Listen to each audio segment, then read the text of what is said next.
Pressure করা বাক্য, তাকিদ দেওয়া বাক্য। ওয়ালা তাজিদান্না আশাদ্দান নাসি আদাওয়াতান লিল্লাযীনা আমানুল ইয়াহুদ, মুমিনদের জন্য সবচেয়ে কঠোর দুশমন হবে ইহুদিরা। প্রমাণ কি পেয়েছেন? যুগে যুগে পাচ্ছেন, বর্তমানেও পাচ্ছেন। তো মুসলিম বিশ্বে হামলা চালাচ্ছে কারা? ইহুদিরা। সে আজ থেকে ৭৭ বছর আগ থেকে মুসলিম বিশ্বে আরব রাষ্ট্রগুলোর মধ্যে হামলা চালিয়ে সিনাই পর্বত দখল, এদিক দিয়ে কি বলে মিশরের যে অংশ দখল, তারপরে লেবাননের অংশ দখল, ফিলিস্তিন দখল, এগুলো কারা করতেছে? ইহুদিরা। আর সাহায্য করতেছে কারা? খ্রিস্টানরা। কুফর আল কুফর মিল্লাতুন ওয়াহিদা, মুসলমানের বিরুদ্ধে সকল কাফের একমত। সেই ইহুদিরাই সর্বপ্রথম মুসলমানদের মধ্যে বিভ্রান্তের বীজ বপন করল। আব্দুল্লাহ বিন সাবা ইয়ামানি মুনাফিক, মুনাফিকের সন্তান যে আমরা জানি আব্দুল্লাহ বিন উবাই, মদিনা শরীফে আব্দুল্লাহ বিন উবাই সেও ইহুদি। আব্দুল্লাহ বিন সাবা যে তার বীজ বপনকারী, সেও কিন্তু ইহুদি। এই জন্য আল্লাহ আমাদেরকে সতর্কীকরণ করেছেন যে হে মুমিনগণ, হে বন্ধু নবী, আপনার উম্মতের সবচেয়ে কঠিন দুশমন হল ইহুদি। ওয়াল্লাযীনা আশরাকু, এরপরে করে হল মুশরিকরা, এরপরে করে মূর্তি পূজারী যারা মুশরিক, এরা মুসলমানদের বড় দুশমন। আজকে মুসলমানদের ক্ষতি বিশ্বব্যাপী করতেছে ১ নম্বরে ইহুদিরা, ২ নম্বরে মুশরিকরা, ৩ নম্বরে খ্রিস্টানরা, ৪ নম্বরে যে অন্যান্য কাফের গোষ্ঠী। এরা সবাই মুসলমানের বিরুদ্ধে এক। এরা শুধু এখন না, নবীজি মদিনা পাকে থাকতেই তাদের এই শত্রুতা শুরু, নবীজির হায়াতে পাকে শুরু। আমরা বিস্ফোরিত হতে দেখেছি উসমান রাদিয়াল্লাহু আনহু শেষ আমলে গিয়া, কিন্তু স্টার্ট হয়েছে কখন? নবীজির হায়াতে পাকে থাকতে। নবীজি যখন মক্কায়ে মুআজ্জামা থেকে হিজরত করে মদিনা মুনাওয়ারায় যাবেন, এর আগে ইহুদিরা তাদের মধ্যে একজন নেতা বানানোর জন্য, বাদশা বানানোর জন্য রেডি করে রেখেছেন। এইমাত্র আল্লাহর হুকুমে আল্লাহ পেয়ারা মাহমুদ নবী হিজরত করে মদিনায় তৈয়বায় যান, এখন ইহুদিদের সেই ষড়যন্ত্র ভেস্তে যায়। নবীজি মদিনায় যাওয়ার পরে নবুয়তের পাওয়ারের সামনে সব প্রাণ হয়ে গেল, স্থিমিত হয়ে গেল। সবাই নবীজিকে মদিনার প্রেসিডেন্ট বানিয়ে দিলেন। বলেন না সুবহানাল্লাহ। সদর, আরবিতে বলা হয়েছে সদর, ইংরেজিতে বলা হয় প্রেসিডেন্ট, বাংলাতে বলা হয় সভাপতি। মদিনা রাষ্ট্রের প্রেসিডেন্ট হলেন দয়াল নবীজি। প্রথম লিখিত সংবিধান, দি চার্টার অফ মদিনা, নবীজি কায়েম করলেন। সেখানে ধারা ছিল ইহুদি, খ্রিস্টান, হানিফ, মুসলমান, পৌত্তলিক যারাই আছে সবাই স্ব ধর্ম পালন করবে। মদিনা রাষ্ট্র সবাই একযুগে রক্ষা করবে। মদিনা যদি ভবিষ্যতে দ্বারা আক্রান্ত হয়, সবাই নিজ নিজ গোত্রের যুদ্ধ খরচ নিজেরা বহন করবে, রাষ্ট্র বহন করবে না। প্রত্যেক গোত্রের নিরাপত্তার দরকার আছে। সে মদিনা শরীফে স্পষ্ট বলা আছে, প্রত্যেক গোত্র নিজ নিজ খরচ বহন করে। ইহুদিরা দেখলো নবীজি আসাতে আমাদের প্রাণ ভেস্তে গেল, আমরা প্রেসিডেন্ট বানাতে পারলাম না, সুতরাং এই নবীকে শান্তিতে থাকতে দেওয়া যাবে না। নাউযুবিল্লাহ। মদিনাতে 3টে ইহুদি গোত্র ছিল, বনু নযীর, বনু কুরাইযা, বনু কায়নুকা। বদরের যুদ্ধ সংগঠিত হল, সে অনেক লম্বা ইতিহাস, সাগরকে বদলে ঢোকানোর মতো। বদরের যুদ্ধ সংগঠিত হল। বদরের যুদ্ধের পরে দয়াল নবীজি গোয়েন্দা রিপোর্ট নিয়ে, তথ্যপত্র নিয়ে দেখলেন মদিনার একজন ইহুদি তলে তলে কালো হাত বাড়াইছে কার দিকে? মক্কাবাসীর দিকে। মদিনা আক্রমণ করো। নাউযুবিল্লাহ। বদরের যুদ্ধের পরে বিচার নবীজি প্রেসিডেন্ট হিসেবে, মদিনা রাষ্ট্রের প্রেসিডেন্ট হিসেবে সালিশ বসাইয়া এই ইহুদি গোত্রকে মদিনা থেকে বহিষ্কার করে দিলেন, বের করে দিলেন। আলহামদুলিল্লাহ। উহুদের যুদ্ধ সংগঠিত হল 3য় হিজরিতে। সেখানেও কারিগরি ইহুদিরা তলে তলে কালো হাত মক্কার কাফেরদের সাথে মিলিয়েছে, মক্কা আক্রমণের, মদিনায় আক্রমণের ব্যবস্থা করেছেন। উহুদের যুদ্ধের পর নবীজি দেখলেন ইহুদিদের ষড়যন্ত্র, আরেকটা গোত্রকে মদিনা থেকে বহিষ্কার করে দিলেন। এরপরে খন্দকের যুদ্ধের পরেও দেখা গেল মদিনার আরেকটা যে ইহুদি গোত্র আছে, এরাও ষড়যন্ত্র না করে বাঁচতে পারল না, এরাও মক্কার কুরাইশদের সাথে কাফেরদের সাথে ষড়যন্ত্র করল।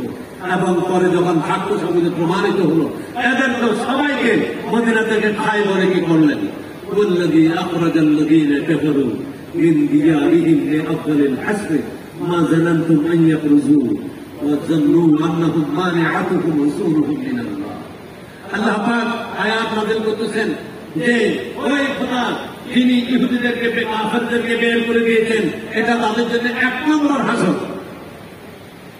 মদিনার ঘর বাড়ি ছেড়ে চলে যাওয়া, সব ভূমি রেখে ঘর বাড়ি ভেঙে নিয়ে চলে যাওয়া কত বড় কঠিন ব্যাপার।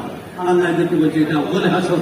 তাদের দ্বিতীয় হাসর হয়েছিল ওমর রাদিয়াল্লাহু আনহু বলে খায়বর থেকে যখন কূটকৌশল করতেছিল মুসলমানদের বিরুদ্ধে, সেখান থেকেও ওমর রাদিয়াল্লাহু আনহু তারাই ছিলেন। আল্লাহ রাসূল বলেছিলেন আখরিজুল ইয়াহুদা আন জাজিরাতিল আরব। আজকের সৌদি যারা রাজা বাদশা তাদের পূর্বপুরুষরা ব্রিটিশদের সহযোগিতায় এই ইহুদিদের কায়না আরব ভূমিতে জাজিরাতুল আরবের মধ্যে ফিলিস্তিনের জমিনে বসেছে। আজকে মুসলিম বিশ্বের জন্য বিস্ফোরক। আজকে তারা ইসরায়েলকে ইহুদিকে বাঁচানোর জন্য সাদ্দামকে শেষ করে দিয়েছে, শেখরা নাকে তেল দিয়ে ঘুমাচ্ছে। গাদ্দাফিকে শেষ করে দিয়েছে, তারা নাকে তেল দিয়ে ঘুমাচ্ছে শেখরা। এরা বিলিয়ন বিলিয়ন ডলারের কোটি ডলারের বিমান উপহার দিচ্ছে শত্রুদেরকে।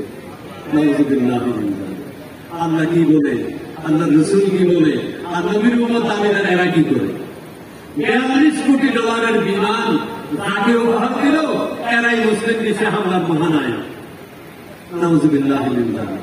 আজকে ফিলিস্তিনের জমিনে হাজার হাজার মানুষ মারা যাচ্ছে, প্রাণের নাম করে ইহুদিরা মেরে ফেলতেছে।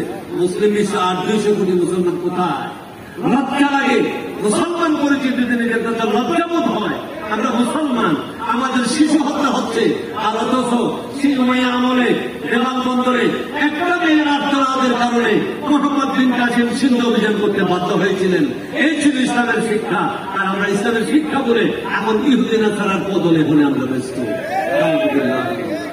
আল্লাহ আমাদেরকে হেদায়েত নসিব করুন। ভাইরা আমার, এরপরে আব্দুল্লাহ বিন সাবা, ওসমান রাদিয়াল্লাহু আনহু ছিলেন অত্যন্ত একটু নরম প্রকৃতির মানুষ, বেশি সহজ সরল, বেশি সত্যবাদী। উনি মুসলমানের ঝগড়া বাজুক জীবনও চাইতেন না, রক্তারক্তি খুনাখুনি হোক জীবনও চাইতেন না। ওনার উপরে হামলা হয়েছে, এরপরে মুসলিম সেনাবাহিনীকে নির্দেশ দেন প্রতিরোধ করো। কেমন ধৈর্যশালী পারবে বর্তমান দেশের কোন শাসক? ওনার উপর হামলা হচ্ছে। হযরত আলী রাদিয়াল্লাহু আনহু ওনার কাছে প্রস্তাব পাঠিয়েছেন, বিদ্রোহীরা মদিনা ধ্বংস করে দেবে, আপনি অনুমতি নিলে আমি বাহিনী নিয়ে রেডি করে এদেরকে সাহায্য করে দিই। ওসমান রাদিয়াল্লাহু আনহু বলেন, আমি ওই শাসক হতে চাই না যার হুকুমে মুসলমানের রক্তারক্তি হয়। আমি 1 নম্বরের সেই শাসক, 1 নম্বর শাসক হতে চাই না। মুসলমানের খুনাখুনি করেছে, এই নম্বরের দিকে এই কাজে 1 নম্বর আমি হতে চাই না। তারা আমার উপর অন্যায় করেছে, খুব আমি জেহাদের অনুমতি দেব না। এরপরে হুসাইন রাদিয়াল্লাহু আনহু, হাসান রাদিয়াল্লাহু আনহু দুইজনকে আলী রাদিয়াল্লাহু আনহু কড়া নির্দেশ দিয়েছেন, তোমরা খলিফার দরজা পাহারা দাও। কত বড় আনুগত্যশীল। আর শিয়ারা বলতেছে কি, সিদ্দিক আকবর রাদিয়াল্লাহু আনহু জোর করে মাসনদ দখল করেছেন। হযরত ওমর ফারুক রাদিয়াল্লাহু আনহু নাকি জোর করে মাসনদ দখল করেছে। হযরত উসমান গনি রাদিয়াল্লাহু আনহু নাকি জোর করে মাসনদ দখল করেছে। আলী রাদিয়াল্লাহু আনহু হক খলিফা ছিলেন। আজকে সেই শিয়াইজমের প্রেতাত্মারা বাংলার জমিনে মাথা ছাড়া দিয়ে উঠেছে। আজকে গদির প্রতিষ্ঠান দিয়ে আপনাদের চট্টগ্রামেই দেখি বেশি নাচানাচি করে। আপনারা একটু দয়া করে চোখদান করুন, এগুলো টুটি চিহ্ন ধরুন, বুঝান এটা শিয়াইজম। কোন সুন্নি ওলামা, কোন মাশায়েখের হযরত, কোন মুজতাহিদিন ফুকাহা বদরি হুকুমের কোন ঈদ পালন করেছেন, কোন অনুষ্ঠান পালন করেছেন, ঈদের কোন সুবাতাস কোথাও কোন কিতাবে আছে কেউ কি দেখাতে পারবে? এখন কেন হলো?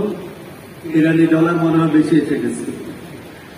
ইরানে চাকরি করেছে, বিয়ে করেছে, বসবাস করেছে এমন ব্যক্তি আমার পরিচিত।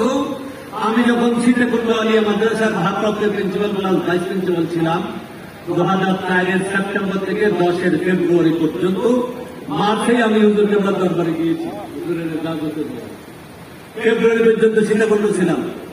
ইনামুল হক আমার এক পরিচিত বন্ধু, আমাদের চেয়ারম্যান মহোদয়ের গ্লাস ফ্যাক্টরির পশ্চিমে বাড়ি মানবকুণ্ড, ওখানে ওনার বাড়ি। উনি বলল, আমি ইরানে বিয়ে করেছি, ইরানে আমি থেকেছি, ওনার সন্তান ইরানি, স্ত্রী ইরানি। উনি বললেন ইরানি শিয়াদের অভ্যাস হল কি, তারা ঘরে প্রবেশের জন্য 3টে সিঁড়ি রাখে। প্রথম সিঁড়িতে সিদ্দিক আকবর রাদিয়াল্লাহু আনহুর নাম করে ছবি, নাউযুবিল্লাহ। দ্বিতীয় সিঁড়িতে ওমরে ফারুক রাদিয়াল্লাহু আনহুর কাল্পনিক ছবি, নাউযুবিল্লাহ। তৃতীয় সিঁড়িতে ওসমান গনি রাদিয়াল্লাহু আনহুর কাল্পনিক ছবি। এগুলা পাড়াইয়া উঠে এবং নামে, নাউযুবিল্লাহ। এটা কোন মুসলমান ইমানদার এটা করতে পারে? যে সিদ্দিক আকবরের ব্যাপারে আল্লাহ পাক কোরআনে পাকে অসংখ্য আয়াতে বলেছেন, একটা দুইটা অসংখ্য আয়াত নাযিল হয়েছে।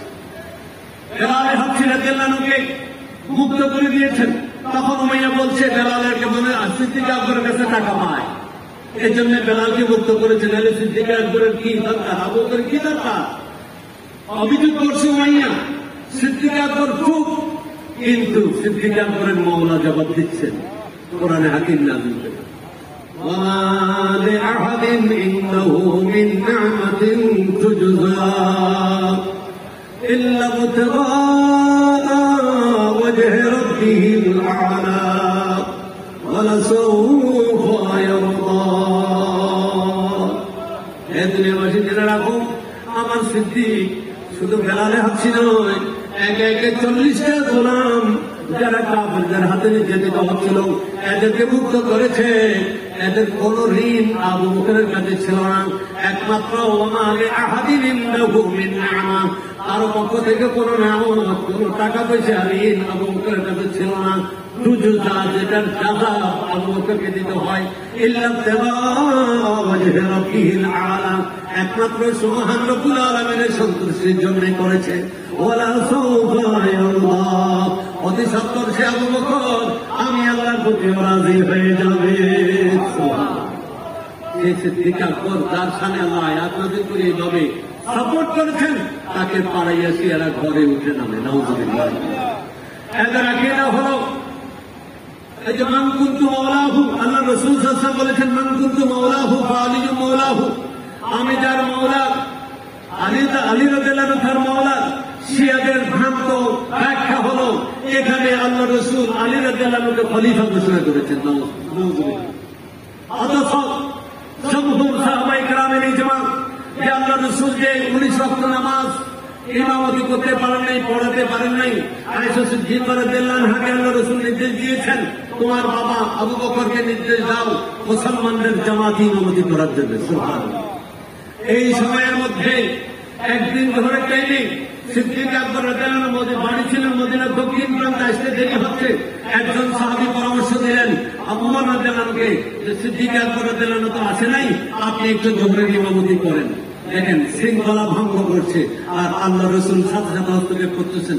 ওমর ফারুক রাদিয়াল্লাহু আনহু দুপুরের জামাতে তাকবীর, জামাতে নিয়ত বাঁধলেন, তাকবীরে তাহরিমা বাঁধলেন। আল্লাহ রাসূল যখন আওয়াজটা কান মোবারকে গেল, হুজরা শরীফ তো কাছেই, উনি বুঝতে পেরেছেন এটা তো আবু বকরের আওয়াজ নয়, এটা ওমরের আওয়াজ। সাথে সাথে জানালার পর্দা মোবারক ছড়িয়ে বললেন থামো থামো, আল্লাহ রাসূলের দরবারে আবু বকর ছাড়া কেউ গ্রহণযোগ্য নয়।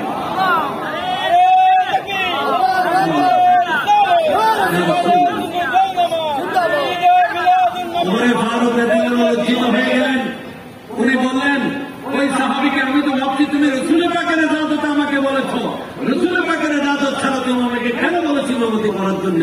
এখানে তো রাসূল এখন হায়াতে পাকের মধ্যে আছেন। সে যাই হোক, সিদ্দিক আকবর রাদিয়াল্লাহু আনহুর বিষয়ে এই আব্দুল্লাহ বিন সাবা, ওসমান রাদিয়াল্লাহু আনহুর শেষ সময় আইসা মুসলিম বিশ্বে যখন প্রসার হয়ে গেল 3 মহাদেশ ব্যাপী, এশিয়া, ইউরোপ, আফ্রিকা মহাদেশ ব্যাপী যখন প্রসারিত হয়ে গেল, তিনি বিভিন্ন কোনায় কোনায় গিয়ে সিদ্দিক আকবর রাদিয়াল্লাহু আনহুর বিরুদ্ধে, ওসমান রাদিয়াল্লাহু আনহুর বিরুদ্ধে, মুসলিম সাম্রাজ্যের বিরুদ্ধে, ইসলামী কায়দা কানুনের বিরুদ্ধে তারা ঘোষণা শুরু করলেন। উনি বিভিন্ন রকম অপপ্রচার শুরু করলেন। এই প্রথম আব্দুল্লাহ বিন সাবার নেতৃত্বে শিয়া, ভ্রান্ত শিয়ার মতামত গঠিত হয়। প্রথম আলী রাদিয়াল্লাহু আনহু, শিয়া শব্দটা কিন্তু খারাপ না, শিয়া শব্দের অর্থ হল কি অনুসারী, অনুগামী, সমর্থক। শিয়ারে আলী, এটা সর্বপ্রথম 37 হিজরিতে শব্দ প্রচলিত হয়। 37 হিজরিতে আলী রাদিয়াল্লাহু আনহু যখন খেলাফতে ছিলেন, শিয়ারে আলী, এখানে যেহেতু আপনারা জানেন জঙ্গে জামাল হয়েছে, জঙ্গে সিফিন হয়েছে, এই কারণে আলী রাদিয়াল্লাহু আনহুর পক্ষের একটা নাম হলো শিয়ারে আলী, আলী রাদিয়াল্লাহু আনহুর অনুসারী বল। কিন্তু এই ছাত্রী যুদ্ধে যে শিয়ানে আলী নাম হয়েছে, সেখানে অনেক বদরি সাহাবীও ছিল, ওখানে ভ্রান্ত আকীদা ছিল না। ওনাদের মধ্যে আব্দুল্লাহ আবু বকর রাদিয়াল্লাহু আনহু ছিলেন, এরপরে ওমর রাদিয়াল্লাহু আনহু ছিলেন, ওসমান রাদিয়াল্লাহু আনহু ছিলেন, কোনো একতলাফ ছিল না। আব্দুল্লাহ বিন সাবা আরো পরে পরে যাইয়া এই শিয়াদের মধ্যে অনেক ফেরকা আছে। আল্লাহ রাসূল যে হাদিসে পাকের মধ্যে যে আমি প্রথমেই তেলাওয়াত করেছিলাম, আল্লাহ রাসূল বলেছেন, সাহাবায়ে কেরাম বলতেছেন, হাত্তা লানা রাসূলুল্লাহ সাল্লাল্লাহু আলাইহি ওয়াসাল্লাম হাত্তা, আল্লাহ রাসূল আমাদের জন্য একটা লাঠি মুবারক দিয়ে একটা সোজা দাগ টানলেন। ওয়াকাল হাযা সাবিলুল্লাহ, এটা আল্লাহর রাস্তা, এটা সিরাতুল মুস্তাকিম, এটার নামই হলো আহলুস সুন্নাহ ওয়াল জামাত।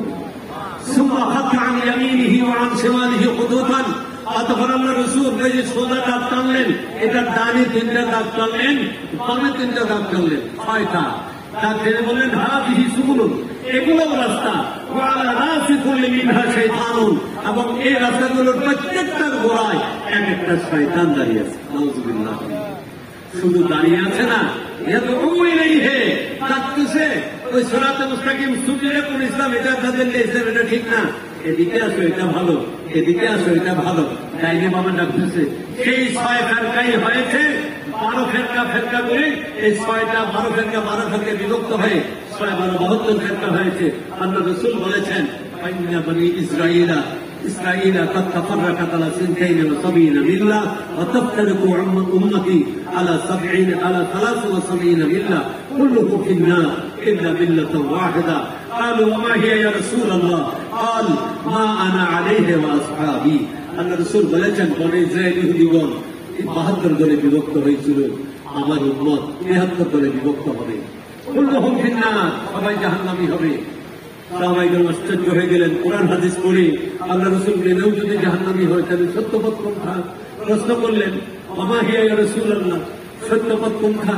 আল্লাহ রাসূল বলেন, কাল মা আনা আলাইহি ওয়া আসহাবি, আমি নবী এবং আমার সাহাবা যে পথ মতের উপরে আছে, এই পথ মতে যারা থাকবে এরাই নাজাত প্রাপ্ত। আলহামদুলিল্লাহ, আহলুস সুন্নাহ ওয়াল জামাত এটাই নাজাত প্রাপ্ত দল, আর বাকিগুলো হলো ভ্রান্ত দল। এই ভ্রান্ত দলের কারসাজি থেকে আল্লাহ পাক ইসলামকে, মুসলমানকে হেফাজত করুন, আমিন। ওয়া আখির দাওয়ানা আনিল হামদুলিল্লাহি রাব্বিল আলামিন। আসসালামু আলাইকুম ওয়া রাহমাতুল্লাহি ওয়া বারাকাতুহু। সম্মানিত সুধী, এখন আমরা সংক্ষিপ্ত শুভেচ্ছা বক্তব্য রাখার জন্য অনুরোধ করছি আমাদের জমিয়তুল ফালাহ কমপ্লেক্সের পরিচালক জনাব